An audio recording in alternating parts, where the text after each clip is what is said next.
Rise of Iron is looking to be more and more confirmed day by day. We were leaked an image of a supposed Bungie employee's work desk. I am starting to believe it was leaked by Bungie to get us all on the hype train, but this image showed art for an upcoming DLC potentially. This depicted a titan holding a flaming axe surrounded by walls.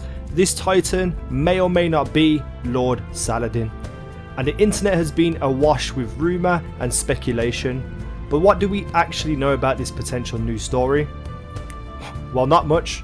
We see the picture, we know it to be based on old Russia thanks to a Reddit user who matched the walls behind the titan to those at the breach near the start of the game, which gives us an inkling that we will have a Fallen based storyline with the possibility of a Fallen based Raid 2. And I think this image and the following grimoire entries lead us to some kind of battle with the House of Kings. The House of Kings is a house of the Fallen, distinguishable by their yellow cloaks. They are known to have maintained some presence in old Russia, as they are found inside the terrestrial complex and in King's Watch. The House of Kings never works openly, instead preferring to work through intermediaries. They manipulate the House of Devils for their own ends, while the Kell of Kings always uses his barons to act for him, because the Kings prefer to plot and manipulate. When Skolas sent his ambassador Yavek to negotiate the King's alliance to him, the Kell of Kings instead sent Pasking and Vekis, believed to be assassins.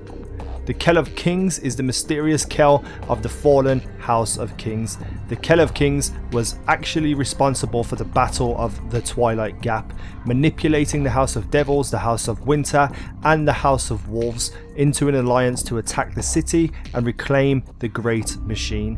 However, the House of Wolves was unable to participate in the battle due to an attack from the Reef, and the Guardians were able to force the other three houses from the city's walls.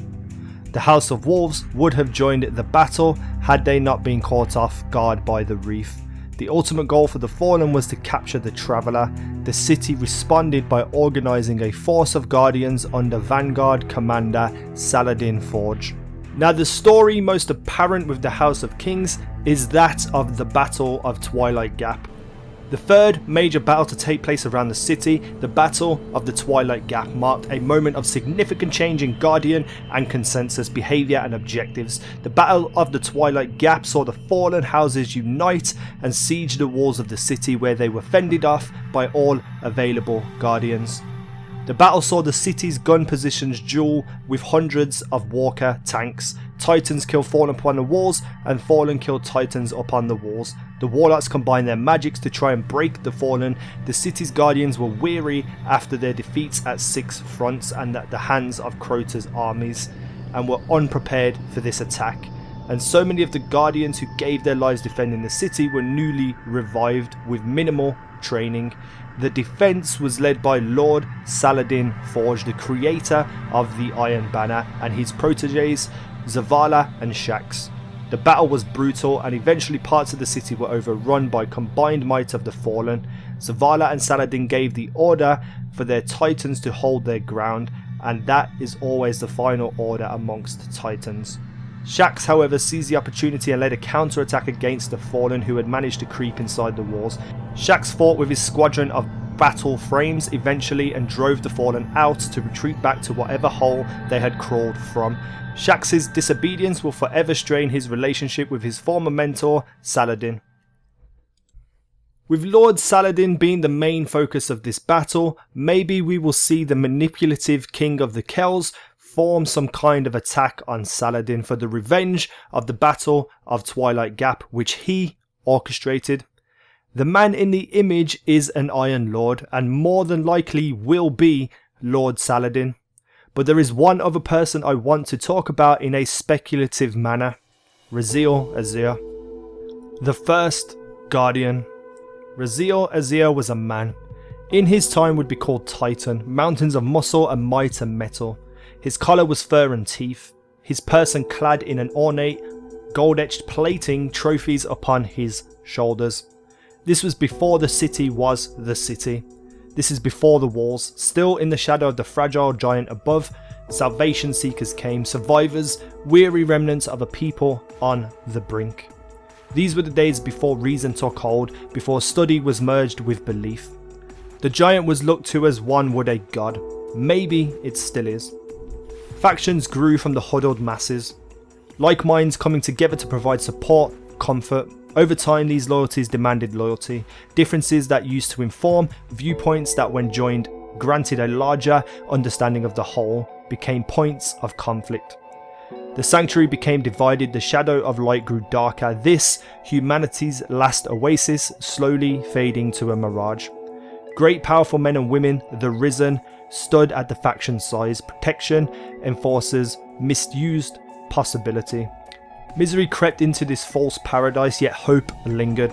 Seeing the cracks in this society born beneath the giant's fractured cells, some among the risen challenged the dissolution of all that could be. They would no longer serve as instruments of oppression, they would be more.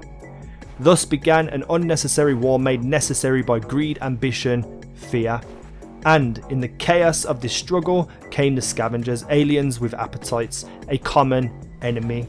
In the end, the scavengers were repelled and the factions fell, their grip broken, though their beliefs remained. This was the earliest days of the Guardians, where might found purpose, prosperity was in reach. Rezyl had been a champion of these wars, a leader. Against the alien pirates he had been more. If the giant wasn't a god, then maybe Rezyl was. As the first wars formed, built of hard work and sacrifice, Rezyl and the Guardians stood against the alien plunderers time and time again. More survivors arrived, more warriors. The Guardian ranks swelled, the city grew. Hope blossomed to Rezyl, it was a currency. Hope bought tomorrow, tomorrow bought the effort needed to survive today. Yet Rezyl grew weary. Stories haunted his nights, old stories, those no longer told. Those locked behind tight lips for fear of what they may invoke. Whenever the sun dropped below the horizon and the moon rose high, Rezyl's thoughts wandered. How safe was safe? How long could they fight with the darkness still writhing? So every day Rezyl would fight and build and protect, and every day a city grew beneath the giant, and every night he would think about all that was never said and stare intently at the moon above. So we have no real clue whether this picture that was leaked is set in the current day and age or it's an old image of history past. However, the wall behind the Titan in the picture shows it to be broken and unformed. Rezyl Azzir was the first Guardian, a Titan, and the Titans were responsible for building the very first walls. As we saw earlier in the footage, that same wall is now built in this current day and age, leading me to believe that the artwork is some kind of memory or look back at the past. But maybe this isn't Lord Saladin. Maybe this character in the image is Rezyl Azzir. His description matches the picture, and maybe all of the Iron Lords wore the same armour. Something interesting to me was the entry of fur and teeth on his collar. While the picture doesn't actually portray this, he is surrounded by 3 wolves, which could be a metaphor based on his description. It's a long shot that this is Rezyl Azzir, but if it is, why is it? Well, here is where only speculation can take over, and I have a few ideas. Maybe the image leaked is of Rezyl, based in the past because of the broken unformed wall, teasing that he will be involved in the story, whether as a living person or his memory is used to drive the story. Maybe the King of the Kel has him and is using him to draw Saladin out to fight to be able to rescue him. We know little of Rezyl and if he is dead now or not. Maybe the King of the Kel captured and corrupted Rezyl, who is now coming back to fight against the Guardians and Saladin with some kind of agenda of being betrayed by Saladin, or he was led to believe that by the King of the Kel. Maybe Rezyl has been watching from afar, learning of the House of Kings' plans, and approaches us and Saladin to take the fight to them before they get the chance to do so.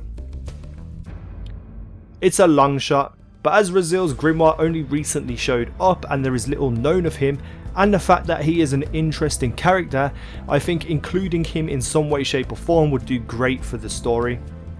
I do believe we will see the House of the Kings no matter what, and I hope that the final boss is the King of the Kell. The only real fallen enemy we have faced in a raid-like setting was Skolas. While that was fun for a short time, it didn't really lead to any story or lore or history. It was more like, this guy's doing stuff, let's capture him, then let's fight him in the prison. So I would like to see a real expansive delve into the history of any of the Fallen, but more specifically the House of the Kings. Let me know what you think about this. Do you think any of this adds up? Does any of it make sense? Would you like to see any of this stuff that I have mentioned in this video? Hit me up in the comments below. I have been Easy now, and you guys have been awesome. And what would be awesome is if you're new here, hit that subscribe button and of course that like button. You help me out so much with your support. I love you all. Thank you for watching, and I'll see you in the next video.